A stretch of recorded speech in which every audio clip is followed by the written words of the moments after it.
आज मंदिर दर्शन आपको बताने जा रहा है एक ऐसी सच्ची घटना जिसके बारे में सुनकर आप भी हैरान रह जाएंगे।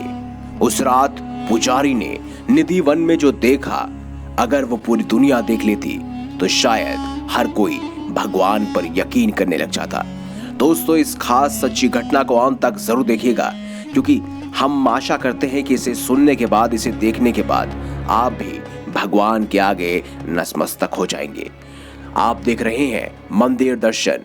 अगर अभी तक आपने हमारे चैनल को सब्सक्राइब नहीं किया तो देर किस बात की, चैनल को अवश्य सब्सक्राइब करें और बेल आइकन जरूर दबाएं, ताकि ऐसी ही खास लेटेस्ट अपडेटेड वीडियोस आपको जानने और सुनने को मिलती रहे। दोस्तों, ये स्थान यानी कि निधि वन बेहद पवित्र, धार्मिक और रहस्यमय है, लेकिन कुछ ऐसा रहस्य यहाँ छुपा हुआ है जो आज भी विदेशी पर्यटकों को अपनी तरफ खींचता है। मान्यता है कि निधि वन में आज भी हर रात भगवान श्री कृष्ण गोपियों संग रास रचाते हैं। यही कारण है कि सुबह मंदिर खुलने से पहले यानी कि निधि वन को संध्या की आरती के पश्चात बंद कर दिया जाता है और सुबह जब तक मंदिर नहीं खुलता तब तक उसे बंद रखा जाता है, और साथ ही उसके बाद वहां कोई नहीं रुकता। यहाँ तक कि निधि वन में दिन में रहने वाले पशु पक्षी भी संध्या होते ही निधि वन को छोड़कर चले जाते हैं। क्या है इसके पीछे की कहानी, चलिए आपको ये भी बताते हैं। कुछ वर्ष पूर्व एक ऐसा ही वाक्य हुआ था। जयपुर से आया एक कृष्ण भक्त रास लीला देखने के लिए निधि वन में छुप कर बैठ गया। जब सुबह निधि वन में गेट खोले गए तो बेहोश अवस्था में वह प्राणी मिला। उसका मानसिक संतुलन पूरी तरह से बिगड़ चुका था। ऐसे अनेकों किस्से यहाँ के लोग बताते हैं। ऐसा ही एक अन्य व्यक्ति थे पागल बाबा, जिनकी समाधि भी निधि वन में बनी हुई है।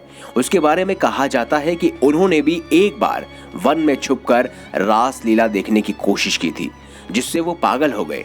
क्योंकि कृष्ण के अनन्य भक्त थे, इसीलिए उनकी मृत्यु के पश्चात मंदिर कमेटी ने निधि वन में ही उनकी एक समाधि बना दी।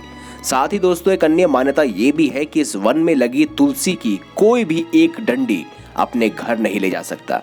लोग बताते हैं कि जो भी इसे तोड़ने की कोशिश करता है वो किसी न किसी आपदा का शिकार हो जाता है। तुलसी भगवान कृष्ण, भगवान विष्णु को अति प्रिय है, इसीलिए कोई भी उन्हें नहीं छूता। वन के आसपास बने मकानों में यहाँ तक कि खिड़कियां भी नहीं है। यहाँ के निवासी बताते हैं कि शाम 7 बजे के बाद कोई भी इस वन की तरफ नहीं देखता। जिन लोगों ने देखने का प्रयास किया या कोशिश की वो अंधे हो गए या फिर उनके ऊपर दैवीय आपदा आ गई। दोस्तों, जिन मकानों में खिड़कियां भी हैं, उनके घर के लोग शाम 7 बजे के बाद मंदिर की आरती का घंटा बजते ही उस खास खिड़कियों को बंद कर देते हैं। कुछ लोगों ने तो अपनी खिड़कियों को ईंटों से बंद भी करवा दिया। निधि वन के अंदर ही रंग महल के बारे में मान्यता है, जिसके बारे में कहा जाता है कि रोज रात को यहाँ राधा और कन्हैया यानी कि भगवान कृष्ण आकर रास रचाते हैं। रंग महल में राधा और कन्हैया के लिए रखे गए चंदन की पलंग को शाम 7 बजे से पहले ही सजा दिया जाता है।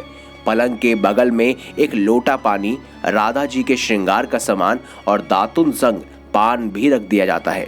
सुबह 5 बजे जब रंग महल का पट खोला जाता है तो बिस्तर अस्त व्यस्त, लोटे का पानी खाली, दातुन चबाई हुई और पान खाया हुआ मिलता है। राजमहल में भक्त केवल श्रृंगार का सामान ही चढ़ाते हैं और प्रसाद के रूप में उन्हें श्रृंगार का सामान ही दिया जाता है। कहते हैं निधि वन में जितने भी पेड़ पौधे आपको दिखाई देंगे वो सारी की सारी 16,000 गोपियां हैं जो भगवान श्री कृष्ण के साथ रास रचाती हैं। इसीलिए यहाँ पर किसी भी व्यक्ति का घुसना मना है। कहते हैं एक बार पुजारी ने घुसने का प्रयास किया था, उसके बाद अगले दिन वो बेहोश हालत में मिला और उसके बाद मंदिर के कमेटी द्वारा उसकी खास समाधि वहीं यानी कि निधि वन में ही बना दी गई, ताकि वह सबको ये बता सके कि आखिर किस तरह से यहाँ पर रास लीला देखने पर आपके साथ ये भी हो सकता है।